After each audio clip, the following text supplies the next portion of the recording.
Soul Vogue, aka Zero Gravity, are back at it again with another over-the-top 1/100-ish scale metal-framed mecha model kit. Now just to summarize Soul Vogue really quickly, they're the ones that released the not Gundam known as the Zero Gravity Judge, which blew minds all over the place. After that they released a not Transformer, which was the Fire Shadow, and now they're releasing what I guess is following up on the Shadow line. This right here is what looks to me like a not Super Robot Wars kit. And this right here is the Strike Shadow. Before I get into it, I'll mention this was sponsored by Rise of Gunpla, so if you're looking for a mecha model kit store within Europe, link down there in the description. Now let's check it out.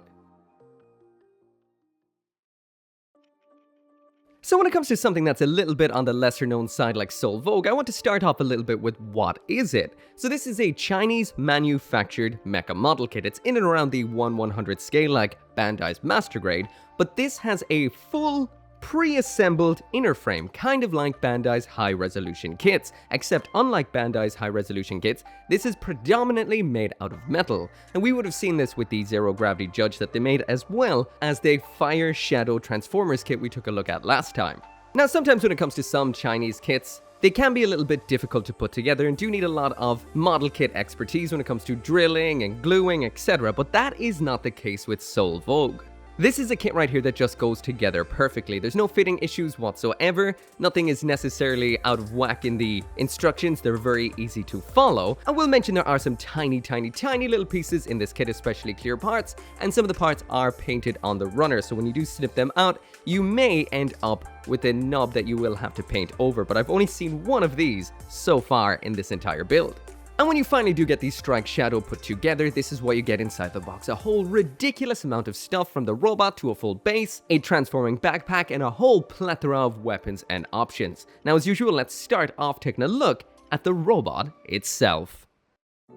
So now jumping into the aesthetics, and sometimes I find when all the accessories, the wings, the missiles, all of the bits and pieces are attached onto a robot, sometimes you actually lose sight of what the actual mecha itself looks like. So I have it all stripped off down to the robot underneath so you can see all of its absolute glory. There's the full 360 spin of what this looks like built. I will mention I threw a couple of water slides up on the shoulders and did panline it a little bit towards the front, but besides that, this is exactly what you're going to get out of box. The overall look is astounding. This is very interesting looking because first off I was like, this looks a little bit like the Articulation from Super Robot Wars. The color scheme definitely looks like some kind of other Super Robot Wars design as well, but we've got a whole bunch of stuff going on the knees, the armor down near the ankles and everything that looks almost Gundam-y, so this is one interesting hybrid we have right here. There's a whole lot going on when it comes to the color separation, overall design, and those three, what I can only describe as antenna up on the head, the almost unicorn horn up front and the two ear-looking ones shooting around to the back, those are undeniably Super Robot Wars looking.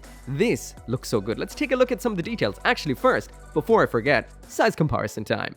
So first off, there it is side by side with a high-grade Gundam model kit, so as you can see it's definitely not on the same scale as one of those, and there it is beside the Master Grade 3.0, so it is in and around Master Grade size, but quite tall. So grabbing a couple of taller Master Grade kits, we've got the Master Grade New Gundam Verka, which is a little bit taller than this, and something that's in and around the same-ish side and same-ish color is the Master Grade High New Gundam Verka.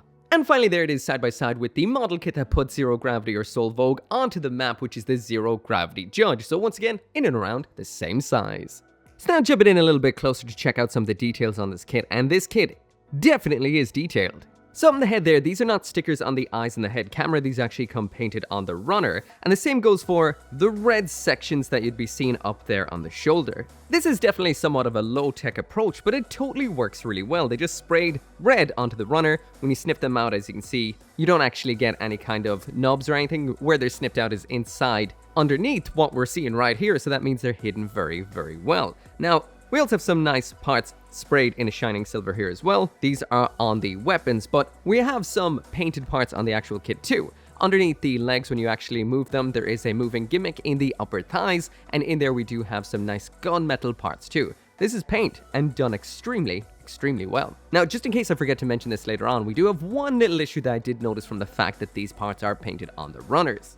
And that is down to the fact that when you paint something on the runner and have to snip it out, you'll see the plastic underneath. So, like right there, this is where it would have been attached to the actual sprue. You can see the seam line there as well. This is not easy to clean up and you will have to actually paint it yourself. This could have been hidden a little bit better.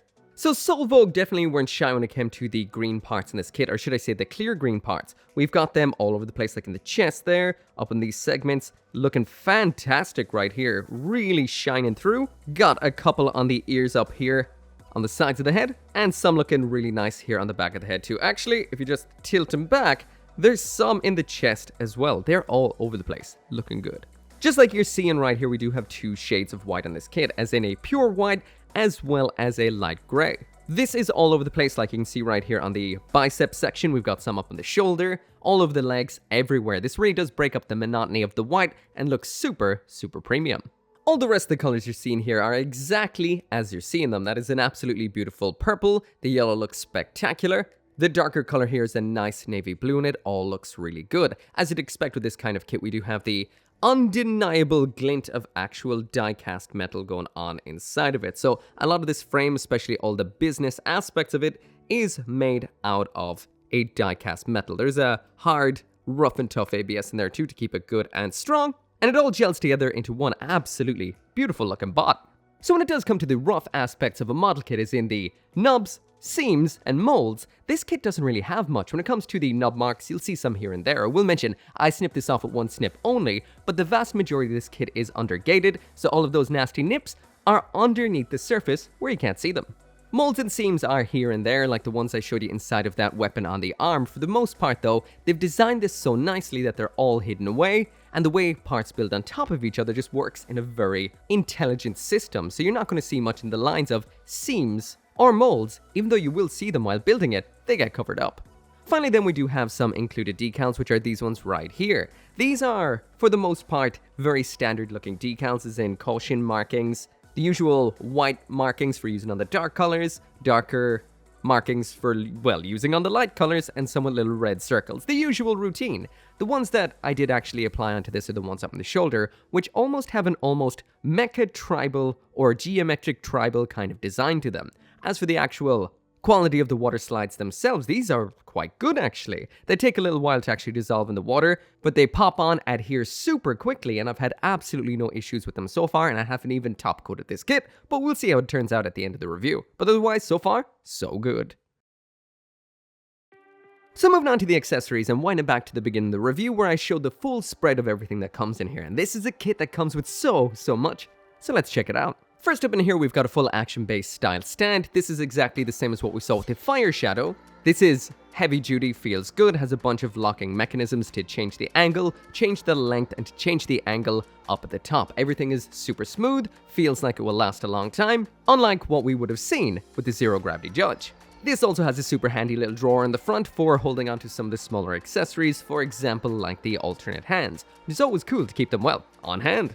When it comes to the included hands in here, we've got a whole bunch of options, most of which are for holding onto the weapons, which we'll take a look at while we're taking a look at the weapons. But as for the posed ones, we've got a pair of fists, which I've had on through the whole review so far, and we do have a pair of widespread dynamic open hands, which look fantastic. Now these are pretty much like action figure hands. They're, I guess, like a soft plastic that is pliable to a degree, and all they need doing when it comes to assembly is throw the back onto them. So these are much better than what we would have seen with the Zero Gravity Judge that tend to shatter to pieces. These are good hands.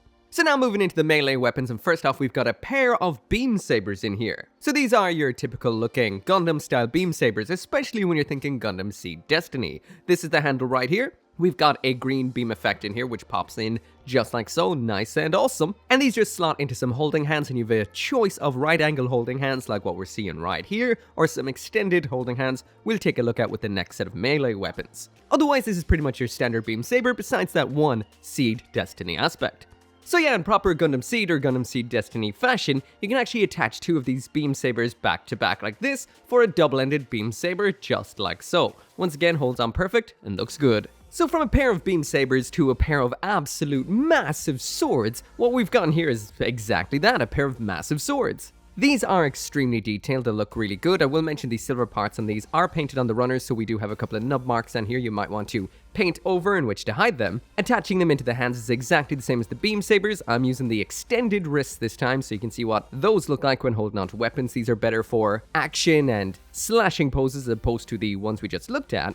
And these also feature some extension gimmicks which extend down the top like so, as well as the blade. You can pull off the side segments like this, and we do have some beam effects for using on them. So now they've gone from big old bludgeoning sharp swords to some laser-edged beam effect-driven swords. These look absolutely awesome. And I will mention, one great aspect about this is that ridiculously strong die-cast inner frame means that even though these are some big old weapons, this is absolutely no issue holding them up. Even if you shake it around, move it around, this is one rock solid kit. So now moving on to the long-range weapons, and the first thing we have here is the beam rifle. Now I will mention there is enough parts in here to make 2 of these, but for some reason or another I was missing a part. Either it fell off while I was building or something like that, so it means I couldn't actually finish it off. However, once again, this does look great. It looks exactly the same as the rest of the kit. We've got some green clear parts up top. This pops into a holding hand, as usual with these kind of weapons, but I will mention, because these are the kind of PVC figure style hands, these can be a little bit difficult to get the weapon into. A lot of twisting, a lot of pushing. I need to use a file to get some leverage to actually move the fingers around the actual grip, but once it's held on, it holds on perfectly tight. Get this into a pose and it looks spectacular. We do have an axe end up top, but I will mention this does feel a little bit on the wiggle side to side, but I will mention it doesn't feel like it's going to fall off. It just feels a bit wiggly to the touch. Otherwise, perfect. So before I take a look at the other long-range weapons, which are these absolutely massive cannons, let's attach on all of the aspects that attach onto the mecha itself. First off, we've got a pair of missile pods from the legs. Now, I will mention the missile segments in red on the purple here give me some real Evangelion vibes. These just attach onto the side of the legs via a standard peg into a hole. Simple as, hold on perfect, and they add some nice new thickness to the sides of the legs. Next up in here, we've got a pair of arm-mounted weapons. First off, we've got a long-range one, which goes onto the right-hand arm. That just pops on super simply, just like so. A little peg into a hole on the back of the arm, and there it is attached. Once again, looking great, but it is a little bit of a shame about the nub on the painted silver parts. For over on the other side, then, we've got a pile bunker. This doesn't actually do anything. There's no gimmicks involved in it. It's just a static weapon, and that pops on in the exact same way, and that is what it looks like attached, looking pretty awesome. I'll also mention you can put these on the opposite side if you want to, so you can swap them around. Next up in here are what can only be described as like fin funnels or bits from Gundam. These are what seem to be some remote use weaponry. When they're not in use, they can be stored up on the shoulders like a pair of these kind of spiky shoulder fin segments, but I will mention these are probably the jankiest thing in the kit. These don't take much to knock off at all. Definitely the worst aspect. Well, the attachment, that is. We do have some nice effect parts for using with them. We've got some blade effect parts like so. We also have some shooting long range effect parts too. So Vogue have definitely thought of everything in here. We've got a display stand for using with these as well. Or should I say we've got some add-on arms for using with this action-based stand in order to display these. Now, these are easy to attach. They just pop onto the base, and they're exactly the same as what we would have seen with the Fire Shadow last time. We've got a whole bunch of adapters in here, and you can attach all of those fin funnels or bits onto it for a nice display, whether you've got the blades attached or the shooting effects attached. Now, we'll mention the left-hand side of mine here is a little bit loose out of box. I did not find this with the Fire Shadow, so it might depend on your own kit, but this will be simple enough to actually tighten up. Just put a little bit of super glue on the peg that attaches into the hole, wait for it to dry first, and then attach it in, and it should be nice and tight.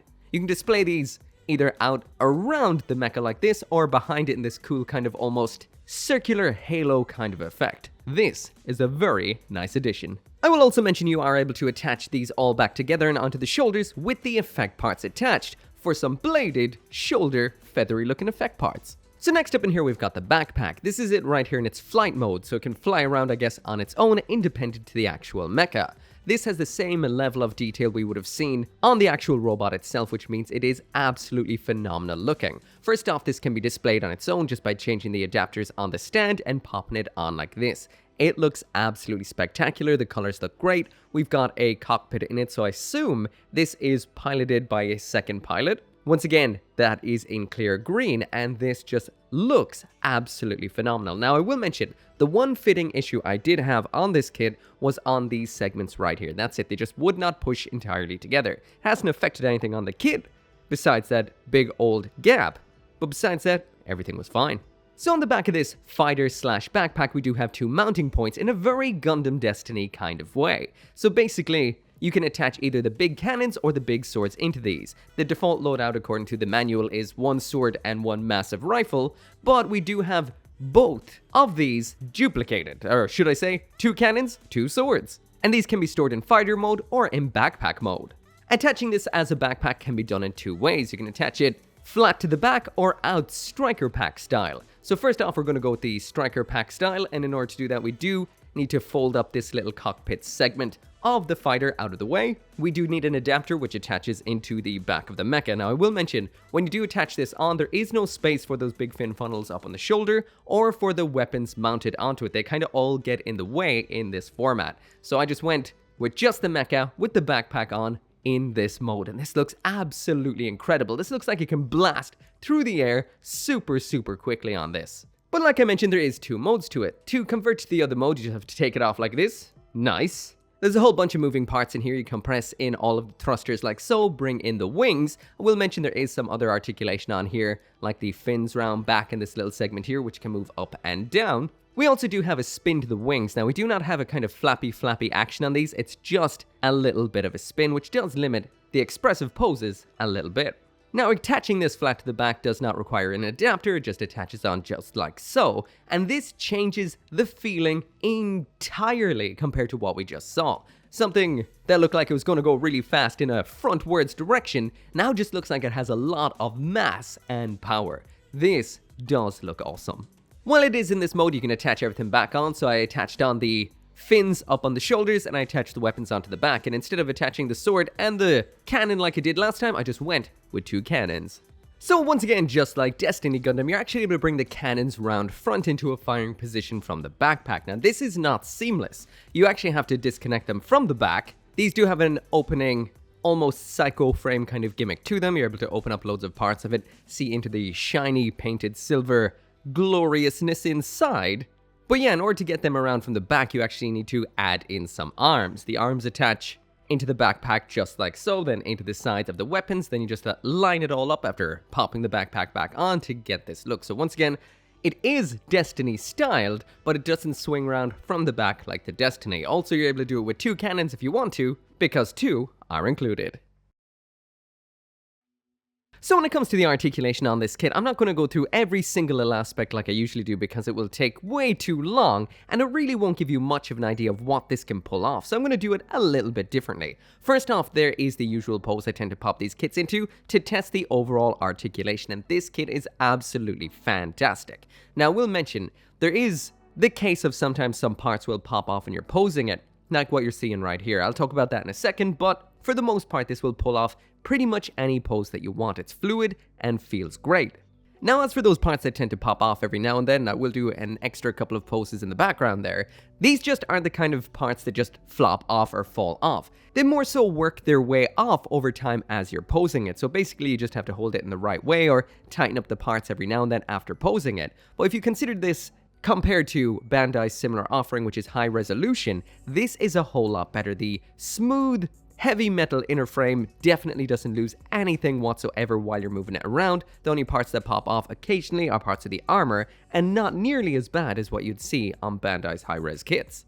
Also, compared to what Vogue would have released before, like the Zero Gravity Judge, this feels so much nicer to pose and less likely to fall apart. This is really nice to pose.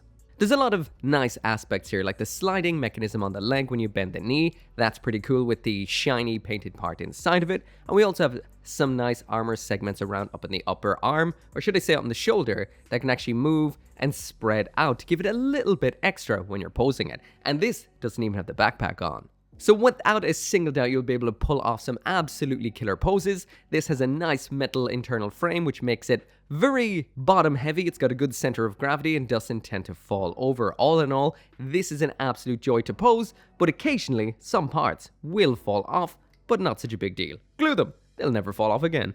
You'll eventually get used to the repeat offenders and learn to avoid them falling off. So anyway, that right there is it for the review, and once again, this is an absolutely ridiculously good kit. When it comes to non-Bandai Mecha model kits, there's not a lot out there that I would truly recommend, and everything that's come out by Vogue or Zero Gravity, especially this and the Judge, I highly recommend.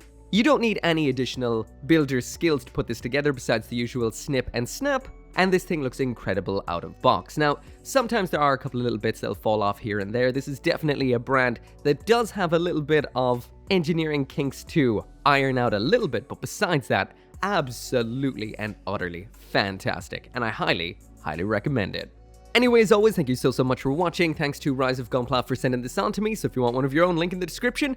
Make sure to come back for more Gunpla, or should I say, not so Gunpla reviews, and I'll see you next time.